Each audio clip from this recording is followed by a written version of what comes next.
Jadi kesimpulan yang bisa kita dapatkan apa di sini? Tidak ada satupun penyakit bisa sembuh jika Bapak hanya mengandalkan obat. Karena sesungguhnya kita sakit akibat gaya hidup kita yang salah. Berarti langkah pertama, step pertama sebelum tanya obat, sebelum Bapak minum obat, ya rubah dulu gaya hidup yang salah. Kemarin saya didatangi oleh seorang pasien ibu-ibu sakit diabetes. Tetapi yang membuat beliau datang ke klinik saya karena sudah banyak terjadi komplikasi. Salah satu komplikasi ini namanya gangren diabetik, Pak. Bapak Ibu tahu gangren diabetik itu apa? Luka, Pak. Ada luka membusuk. Jadi kalau ada di luar sana ada istilah diabetes basah ya. Sebetulnya itu bukan begitu cara pembedaan diabetes. Bukan tipe basah, tipe kering, itu tidak ada di dalam medis. Ya. Jadi ibu ini datang dengan kondisi yang sudah sangat lemah, Pak. Ya. Tubuhnya lemah, pakai kursi roda, kaki sebelah kanannya membusuk. Jadi waktu datang ke klinik saya itu jari kakinya sudah mulai copot satu-satu.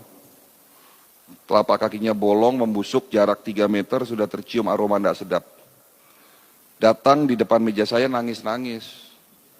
Dok, saya sudah pasrah. Sebentar lagi kaki saya mau diamputasi. Tapi terakhir saya minta tolong sama dokter. Apakah ada cara supaya kaki saya sembuh tanpa harus diamputasi? 8 bulan terakhir ini saya menderita, Dok, tidak bisa tidur. Ini menjelang malam, itu cekot-cekot rasa kaki saya. Kaki saya ini sudah nggak bisa, Bapak bisa bayangkan lah. Kalau kita ketusuk duri aja sakitnya kayak gimana. Nah ini lukanya menganga, Pak. Ya. Padahal sudah berobat dan sakit diabetesnya sudah 10 tahun. Dan ibu ini rutin minum obat. Saya tidak minum obat selama 10 tahun. Tetapi kenapa, Dok? 1 tahun, 2 tahun terakhir ini tubuh saya semakin melemah. Gula darah saya tidak turun-turun, padahal sudah minum obat, sudah sesuai ikuti anjuran dokter. Bahkan banyak organ dalam tubuh saya ini rusak. Apa yang bisa saya lakukan dengan kondisi seperti itu, Pak? Nah inilah peran dari pengobatan holistik. Kita tetap ikhtiar. Kita tetap bantu mereka yang sakit, yang sudah begitu hopeless. Ya. Sebelum saya memberikan satu resep obat, sebelum saya memberikan pengobatan, prosedur protap di klinik kami, kita harus melakukan medical check up. Tetapi berbeda dengan medical check up yang ada di rumah sakit, Bapak Ibu sekalian. Medical check up di klinik kami dengan konsep holistik. Dengan alat-alat yang ada di dalam bidang kedokteran holistik. Alat ini saya temukan waktu kami masih belajar di Beijing. Nama alatnya Human Resonance Magnetic Analyzer. Sebuah alat untuk memeriksa fungsi organ lewat gelombang energi. Alat ini saya bilang cukup canggih, Pak. Ya, hanya 10 menit dapat mendeteksi 250 parameter pemeriksaan. Itu kalau di print semua 30 lembar, Pak. Dari ujung kepala sampai ujung kaki. Dengan alat ini saya melakukan pemeriksaan kepada ibu tadi dan hasilnya jantungnya membengkak, pankreasnya rusak, fungsi ginjalnya tinggal 40%, banyak pembuluh darah yang tersumbat, radikal bebasnya sangat tinggi. Jadi salah satu kelebihan dari alat ini mampu mendeteksi adanya radikal bebas. Ya. Dan ini semua terjadi akibat apa? Akibat gaya hidup beliau yang salah. Apa itu? Ada 3 yang saya simpulkan salah. Pertama, beliau suka tidur larut malam. Mereka yang kebiasaan tidur di atas jam 11 malam, tubuhnya akan lemah. Kenapa?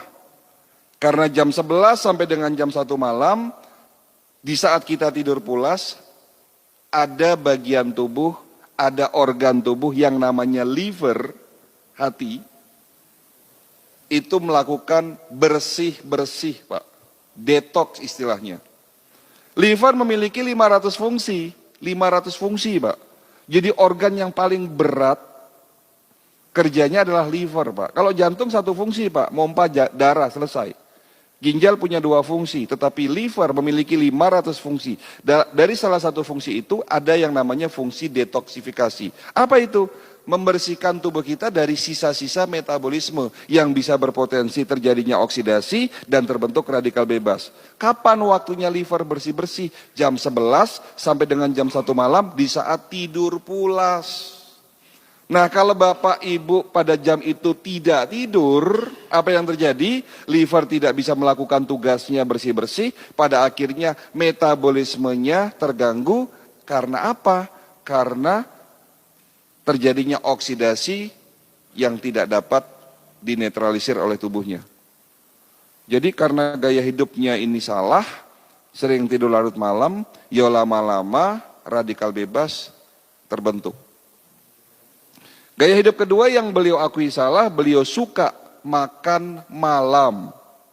Nah, mereka yang kebiasaan makan kurang dari 4 jam sebelum tidur malam, apapun yang dimakan akan banyak menjadi sampah di dalam usus besarnya.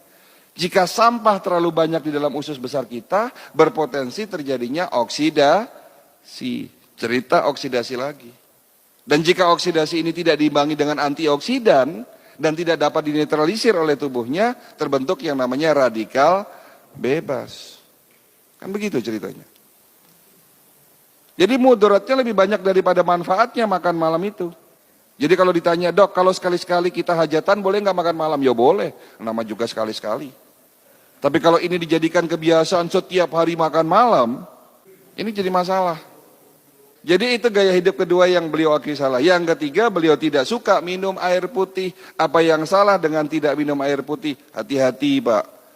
Bangun tidur, kita harus minum 1 gelas air putih. Setelah sholat subuh, minum 1 gelas air putih.